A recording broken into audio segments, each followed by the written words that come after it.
So here we finally are with my cherry sour double IPA. Yeah, so this is a recipe from the Brewdog DIY dog brew recipe book. It's a mash tag from 2016. Yeah, 2016. So it's a collaboration between the community and Brewdog to produce a beer which they sold. Yeah, so it's a double IPA, or in their recipe it's a triple IPA. Mine came out slightly under the original OG, so it's more a double IPA than a triple IPA. In my opinion, Imperial IPAs, that's all they are really. They're, high strength IPAs.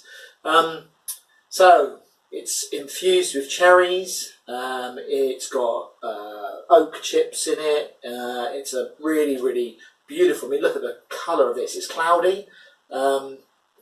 Yeah, but I shook the keg up today to get it carbonated because it just didn't seem to be sitting in the keg. It just didn't seem to be getting carbonated. So I gave it a good old shake up to get some carbonation in there.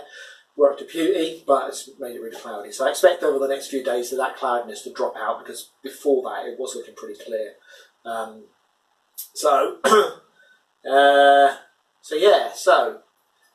Just a couple of updates from when I kegged it before I start tasting it. When I kegged it, I chucked all of the cherries and the wood oak chips in loose into the keg. There was someone commented on the YouTube video about, is that going to block up the dip tube in the keg? I gave it some thought afterwards, and I thought, you know what, every time I've actually stuck stuff in the keg, I've stuck it in a muslin bag. So probably chucking it in loose was not a very good idea. So I decided to transfer it to another keg and remove all of the cherries and the wood oak chips from the beer while I transferred it to another keg.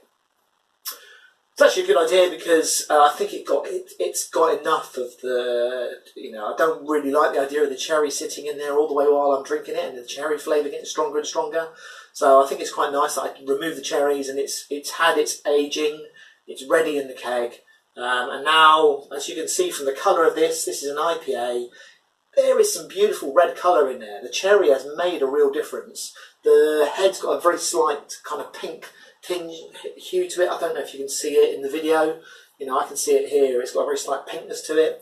When I was actually transferring it from one keg to another keg, you could see the difference that if you took the beer that was on the top of the keg, you were getting this kind of yellowy coloured beer come out, and as you went deeper down into the keg, you got this beautiful red kind of pinky colour coming into beer going into the next keg. So it was, it made a difference in the colour, really did. And you can see that now that it's all been mixed up and shaken up, you can really see there's a real difference in the colour there. So that's made a massive difference. I'm really pleased. It's come out at 8.8%, so for a double IPA, that's actually a really, really good ABV. I really love my double IPAs. Really enjoy the kind of higher strength beers.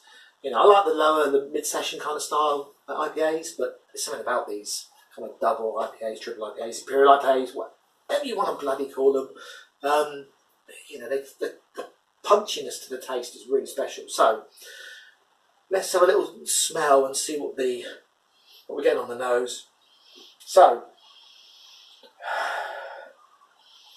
don't want to stick my nose in too deep, but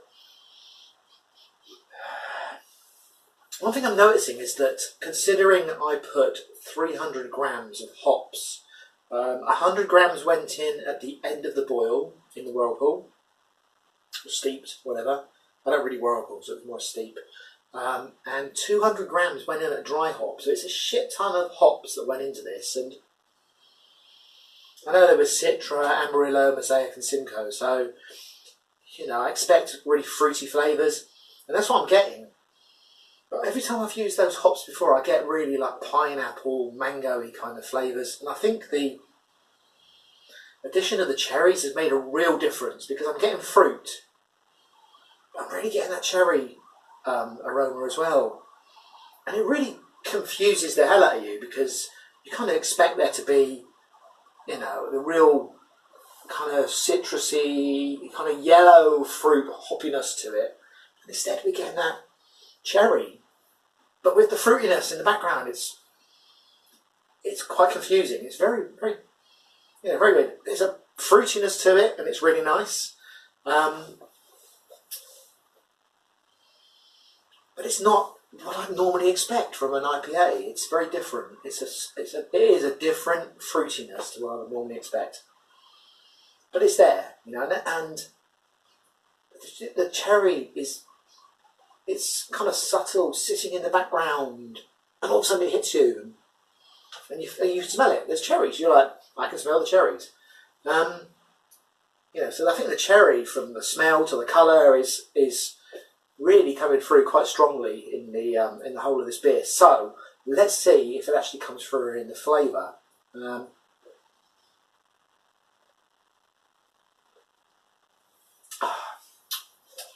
And it does, yes. So you've got the kind of the intense maltiness that you get from a double IPA. It's double the amount of malts that you put into a beer. So you get that intense maltiness. You get the hoppiness to it at the beginning of the mouth, and around the mouth and around the sides of your tongue, you get that maltiness and the sweetness from the amount of sugars that have gone in, and then right at the back of your throat.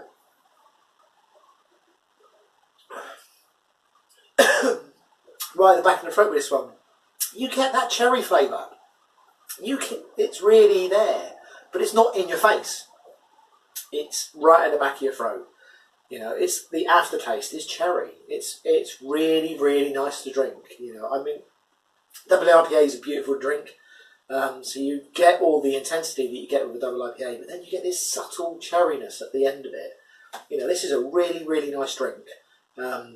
Really, really pleased with this. Actually, really glad that I chose this one from the book to do a brew. I'm going to enjoy drinking this. I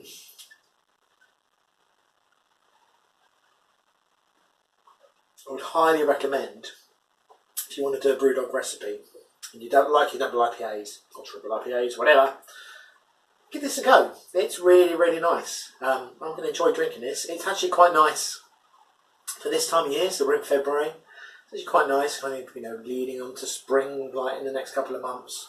Drinking something like this, which has got a slight lightness that you would, kind of freshness, but that cherry is more of a winter taste. You like dry cherries, whatever. It's something that you quite enjoy at winter.